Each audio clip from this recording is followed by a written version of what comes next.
Hello, everyone. Sabrina Fox, founder of Fox Legal Training, and I am back with another installment of our primary market education series. Today, we're going to look at Somacis' deal in the market today. It is 550 million senior secured floating rate notes.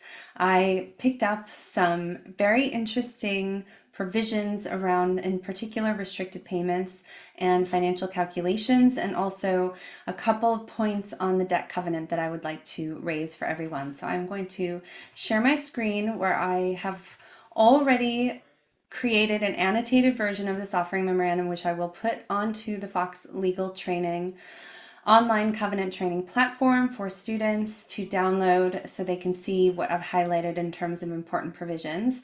As always, we start with guarantor coverage, because that tells us what we're going to do, what we're going to think about when we go to the debt covenant. And here we've got coverage at 69% revenues, 66% EBITDA, and 77% of assets.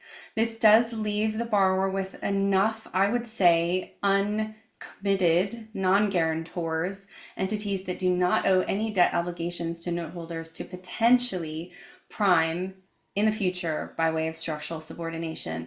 Personally, I would take this as a clue to look at whether the debt covenant will allow for non-guarantor debt capacity in the future. So we are going to focus on that. Very small risk of structural subordination on day one, as you can see here, only 12 million of outstanding debt at non-guarantors, but that does not mean that this can't change in the future. So we are going to look at what the debt covenant says about that. Also noting that there is a super senior RCF here, so there is some contractual subordination on day one. Not unusual, very typical, but noted. And then we're going to the limitation on indebtedness covenant. I haven't highlighted a lot here because there are only a couple of things I wanted to point out. This is the first paragraph. That's where you see the ratio debt basket. So ratio debt basket is always referred to as the first paragraph of the debt covenant. And that is just there, 5.75 consolidated net leverage ratio and fixed charge ratio of 2 times. So fine, not really particularly commenting on this one. The credit facilities basket is always going to be the first clause. That's the size of the RCF. So that is the amount, well, that's the amount that can be super senior. The first clause is typically referring to the RCF. And then we've got various other prongs of the credit facilities basket here.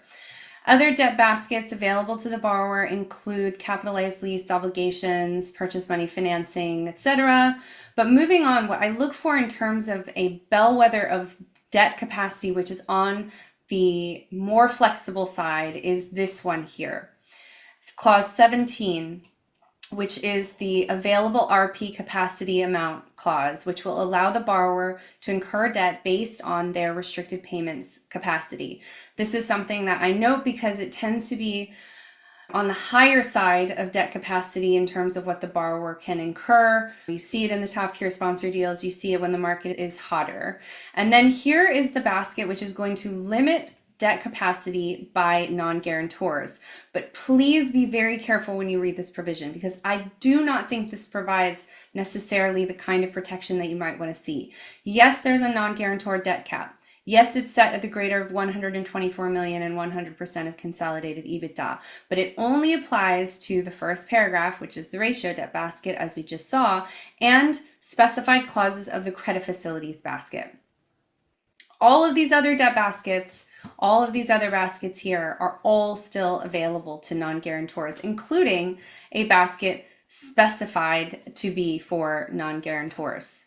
There's still some risk of structural subordination in this structure. I am not going to go through liens and permitted liens and permitted collateral liens, in part because I have dinner in the oven, and I wanted to make this a quick one because there are some actually much more interesting things that I wanted to point out. And one of them is in the restricted payments covenant. So you can see here, limitation on restricted payments. That's the definition of restricted payments, always comes first. Now, This is the builder basket. This is the provision that allowed Altice to do what they did. Obviously, you want to pay attention to provisions like this. This ends up becoming, over time, the borrower's most significant source of restricted payments capacity. We want this to be a protected basket. We want there to be some conditions the borrower needs to meet in order to prove that they are financially healthy before they access this basket.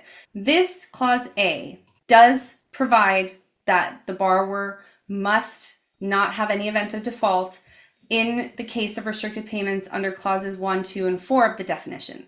Those are dividends, share repurchases, and repayments of subordinated shareholder funding.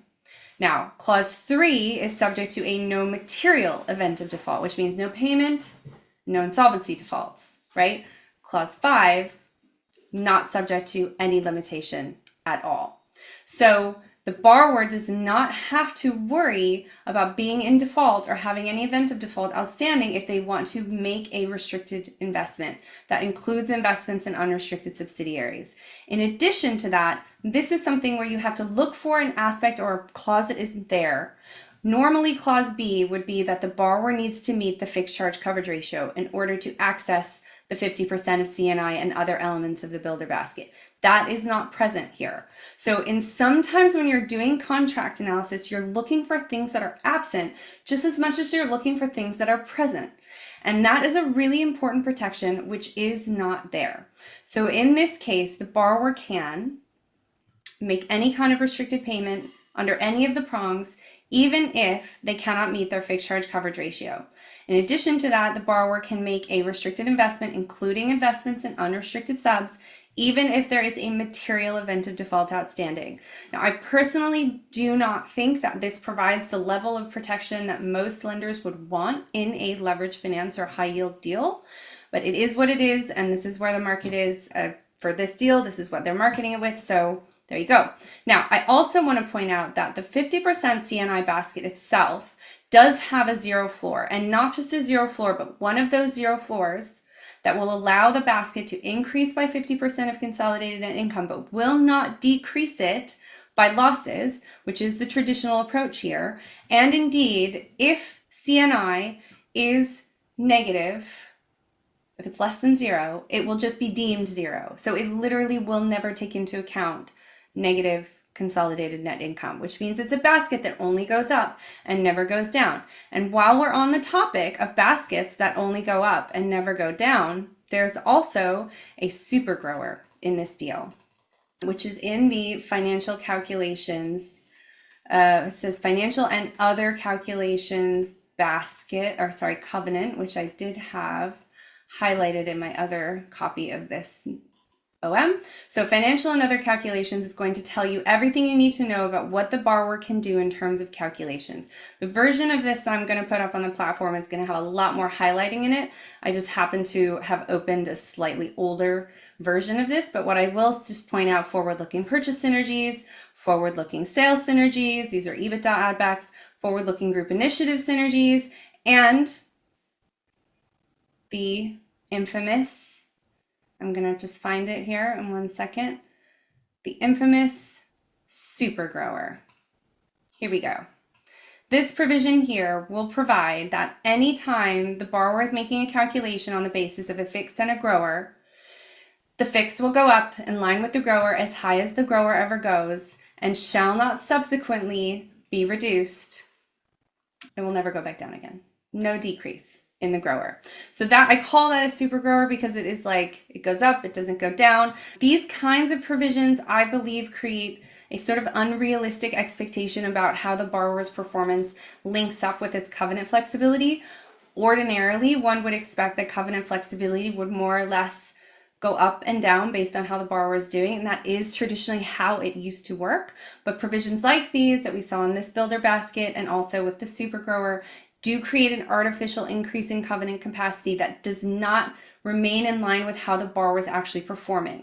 So they are the kind of things that I recommend lenders keep a close eye on.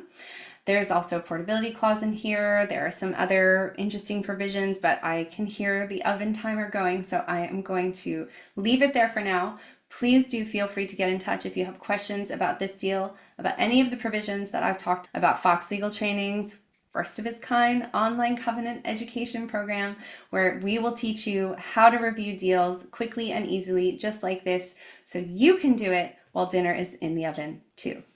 I hope everyone has a great evening. Enjoy your dinners, and I'll see you next time.